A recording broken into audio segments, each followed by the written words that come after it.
एक इंसान का ब्रेन कंप्यूटर नहीं बल्कि सुपर कंप्यूटर से भी तेज चलता है, लेकिन कौन इसका किस तरीके से इस्तेमाल करता है इससे बहुत फर्क पड़ता है।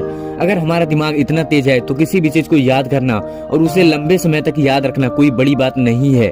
लेकिन बहुत ऐसे लोग हैं जो कि नहीं जानते कि किसी भी चीज को कैसे जल्दी याद करें। उन्हें सिर्फ यही पता है कि अगर 10 क्वेश्चन याद करना है तो 1 घंटा रट लो फिर तो याद हो जाएगा। लेकिन हम लोग फिर भूल जाते हैं। क्यों? क्योंकि हम लोग सिर्फ वर्ड्स पे ध्यान देते हैं कि 1-2 लाइन का सेंटेंस है, इसे रट लो, फिर एग्जाम में अगर ये क्वेश्चन आएगा तो फिर मैं लिख दूंगा।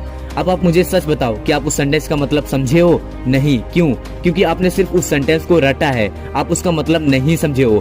मैं जो आपको बताने की कोशिश कर रहा हूँ, अगर आप अभी भी नहीं समझे हो तो मैं आपको एक एग्जांपल से समझाता हूँ। जैसे कि Hari is a boy, he is so intelligent in study, he is 15 year old. अगर आप इन सेंटेंसेस को सिर्फ रटते ही रहे कि Hari is a boy, Hari is a boy, he is so intelligent in study, he is so intelligent in study, तो आप इसे रट के तो याद कर लोगे, लेकिन कुछ ही दिनों में आप इसे भूल जाओगे। तो हम कैसे जल्दी से जल्दी याद करें और हमें लंबे समय तक याद रहे? पहला तरीका ये है कि आपको जो कुछ भी याद करना है पहले उसका कॉन्सेप्ट समझो, चाहे हिंदी में या फिर इंग्लिश में, यह आपके ऊपर डिपेंड करता है। यानी कि उसका मतलब समझो। कोई भी सेंटेंस या फिर किसी भी क्वेश्चन का आंसर रटने से आप उसका मतलब कभी भी नहीं समझ सकते।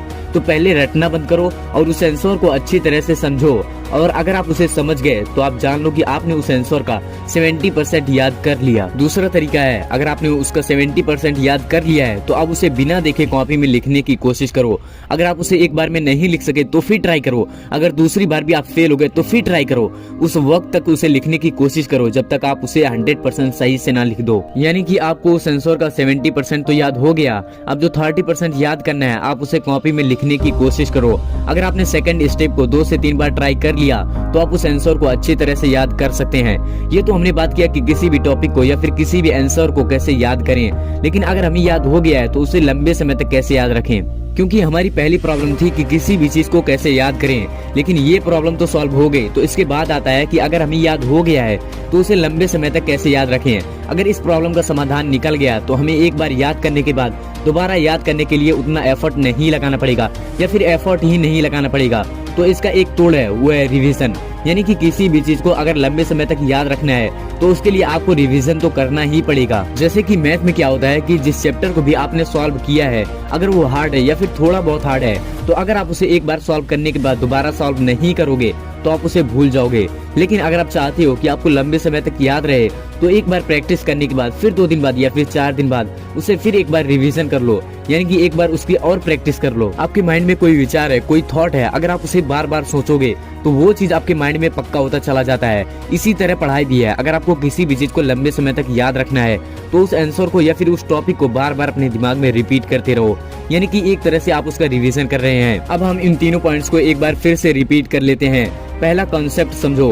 किसी भी आंसर या फिर किसी भी टॉपिक का अगर आप कॉन्सेप्ट समझ गए तो उसे याद कर लोगे, मतलब कि उस आंसर को अगर आप अच्छी तरह से समझ गए तो वो आपको याद हो जाएगा। दूसरा है कि अगर आप उसका कॉन्सेप्ट समझ गए हो तो उसको प्रैक्टिकली कॉपी में लिखने की कोशिश करो। अगर आपने उस आंसर को बिना देखे कॉपी में लिख लिया तो इसका मतलब ये है कि वो आपको याद हो गया है। तीसरा, रिवीजन करो। एक बार याद हो जाने के बाद उसका रिवीजन करते रहो, यानी कि उसको प्रैक्टिस करते रहो। अगर इस वीडियो से आपको कुछ भी सीखने को मिला हो या फिर किसी भी चीज को याद करने में या उसे लंबे समय तक याद रखने में अगर इस वीडियो ने थोड़ी सी भी हेल्प की हो तो इस वीडियो को तुरंत लाइक करके इस चैनल को सब्सक्राइब कर दीजिए।